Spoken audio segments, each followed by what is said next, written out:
السلام عليكم صاحبي يا سو dhawaada maanta iyo muuqaalkeena cusub maanta muuqaalkeenu waxa ku saabsan yahay sharciyada iskuulada dalka Japan iyo jaamacadaha hadaba sharciyadan oo ah sharciyo aad iyo aad u adag marka dhinaceena la eego sharciyada maxay yihiin sharciga koobaad waxa weeye ixtiraam arday walba waa inuu ixtiraamaa macallimiinta iyo maamulka iskuulka hadaba sharcigan oo ah sharci ka jira dalka Japan ayaa ah sharci in uu qof walba ixtiraamo amba arday walba ixtiraamo macallimiinta wax u dhigta iyo maamulka iskuulka sharciyan ayaa ku siinaya hadii aad ixtiraam badan ah sameeyso amba macallimiinta iyo maamulka iskuulka ixtiraamto ay ka dhigan tahay inaad hesho natiijo aad u sareysa imtixaanka sidaa darteed arday badan oo reer Japan ah ayaa waxay ixtiraamaan macallimiintooda si aan caadi ahayn si ay u helaan natiijo fiican ixtiraamka macallimiintu waa sharci aad iyo aad looga tixgeliyo dhinaca dalka Japan marka uu ardaygu ixtiraamayo amba ixtiraamo macallinka waxa ka dhigan tahay amba la siiyaa darajo aad iyo aad u sareysa sidaa darteed arday walba wuxuu ku fikiraa inuu ixtiraamo maamulka iyo macallimiinta iskuulka si uu helo natiijo fiican sharciga labaad waxa weeye waa in qof walba oo arday ah uu nadiif ahaado sida dharkiisa kabihiisa iyo jirkiisu waa nadiif ahaadaan haddaad wasakh leedahay amba dharka wasakh yihiin amba jirkaagu ay wasakh yahay ma soo gali kartid iskuulka waa laga celinayaa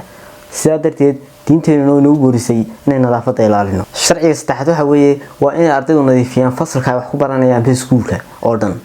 sidaa darteed waa in nadiifiyaan ardaydu 4 jeer toddobaadkii galaaskooda ama fasalka wax ku baranayaan halkii marna waa inay ku nadiifiyaan 20 daqiiqo sidaa darteed sharcigani waa sharci ka jira dalka Japan oo muhiim u ah iskuulada ka jira dalka Japan sharciga afraad waxa weeye waa in ardaydu iska bixiyaan kabaha ay kala yimaadeen guryahooda amba ay kala yimaadeen xaafadahooda sidaa daraadeed waxa ay fasalka ku galayaan kaba uu talagalay iskuulku in wax lagu barto sidaa darteed iskuulku waxa uu hortagayaa nadaafad darro iyo waxa lamida inay maadaan sharciga shanaad waa inuu ardaygu noqdaa mid soo jiidasho leh oo aad iyo aad u qurux badan sidaa daraadeed waxa loo eegayaa shuruudaha soo socda koow waa inaad xiran tahay maryo ku habboon waxbarashada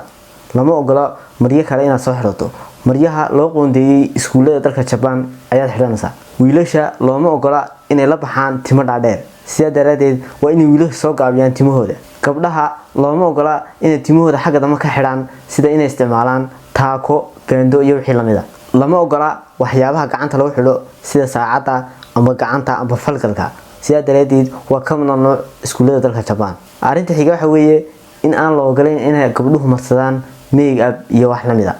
sidaa daraadeed haddii ay gabadhu soo marsato make up waxa laga celin doonaa iskuulka waana la dacweyn doonaa lama ogola in timaha color amba wax la mid ah mariso sida in timaha la madoobeeyo timaha la caseeyo amba colorka lagu shubo sidaa daraadeed haddaad timaha madoobayso amba colorka lagu shubto waa laga celin doonaa iskuulka dacwadna lagu soo wigi doonaa 2017 waxa la soo dacweeyay gabadh 18 jir ah oo ardayad ah waxaana lagu dacweeyay in ay marisay timaheeda color waxaana lagu hanjabay in laga eri doono iskuulka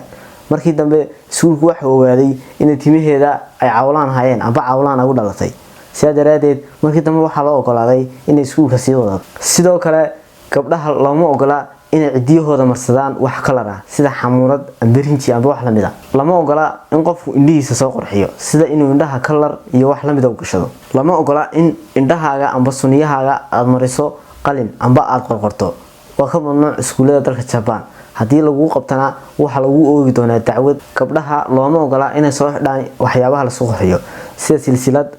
amba dhago amba waxyaabaha qoorta la gashado sidaa daraadeed haddii lagu qabto adoo waxa xidhan waxa lagu soo oogi doonaa dacwad ka dhan ah oo ah inaad jebisay sharciyadii iskuulada dalka Japan xataa lama ogola inaad xidhato saacad haddaba qodobka ugu xiisaha badan waxa weeyaan qodobka lixaad oo ah in ardayda aan la ogolayn inay 10 habeenimo wax ka dambeeyaan habeenkii ay socdaan hadii lagu qabto adoo 10 habeenimo wax ka dambeeya socda waa lagu xiri doonaa oo jeelka ayaa lagu taxabi doonaa waxa dhacday arday badan oo ajaanib ah ayaa la xiray iyagoo socda 10 habeenimo wax ka dambeeya sidaa daraadeed markii dambe waxa la ogaaday in ay ajaanib yihiin oo waa la soo daayay markii dambe sharcigani waa sharci aad iyo aad u la yaab badan oo ka jira dalka Japan hadii habeenkii lagu qabto 10 habeenimo wixii ka dambeeya adoo socda waxaad u hooyan doontaa habeenka jeelka sidaa daraadeed adoo ogeyn sharcigan ha isku tagin dalka Japan sharciga toddobaad waa inaad ka taahin aba ka habsaamin xilliga fasalka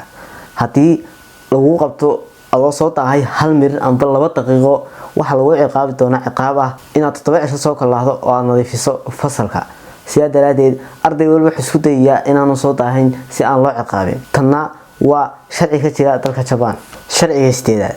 xilliga qadada amba cuntada la cunayo waxa lagu dhex cunayaa fasalka waxaana la ogol yahay in cunto nafaqo leh sida beedka kalluunka hilibka caanaha iyo wax la mid ah sidaa daraadeed haddii aad soo qaadato cunto nafaqo lahayn waa laga celin doonaa